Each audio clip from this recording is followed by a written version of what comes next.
Welcome back. And in honor of Ottawa's debate days, we're going to do another episode here on the Lincoln Douglas debate. Today, what I'm going to try to do is bring you into the energy and the fervor of the city of Ottawa on that great day. What better way to do that than to go to the source, people who were there. The Daily Chicago Press and Tribune had reporters there, and I'm going to share with you a part of the article that they wrote on the 23rd of August, 1858. Let's get that started. From sunrise until high noon on Saturday, Ottawa was deluged in dust. The first of the 7 great debates that Douglas had consented to hold with Lincoln had started LaSalle, Will, Kendall, Grundy, Kankakee, Cook, and other surrounding counties in unwanted commotion. Before breakfast, Ottawa was beleaguered with a multiplying host from all points of the compass. At 8 o'clock, the streets and avenues leading from the country were so enveloped with the dust that the town resembled a vast smokehouse. Teams, trains, and processions poured in from every direction like an army with banners. National flags, mottos, and devices fluttered and stared from every street corner. Military companies and bands of music monopolized the thoroughfares around the courthouse and the public square. 2 brass 12-pounders banged away in the center of the city and drowned out the hubbub of the multitude with their own higher capacity for hubbub. Vanity Fair never boiled with a madder enthusiasm. At 11 o'clock, 2 long processions formed.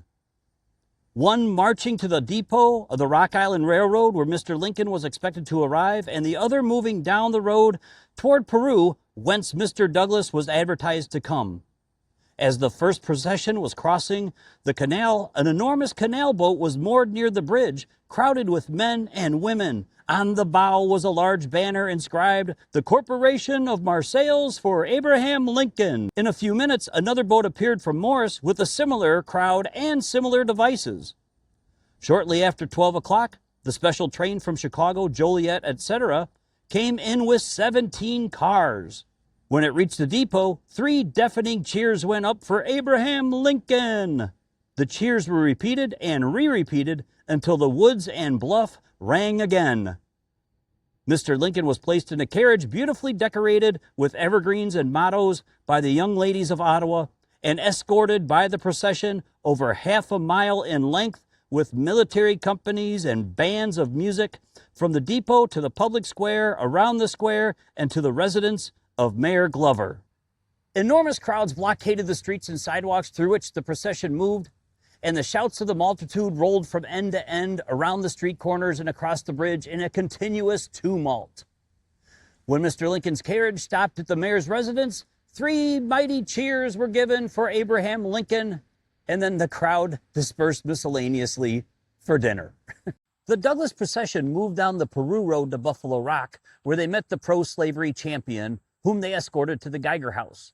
The procession was about half as long as that which waited for Mr. Lincoln, and the enthusiasm was almost wholly contained to the Irish Catholics.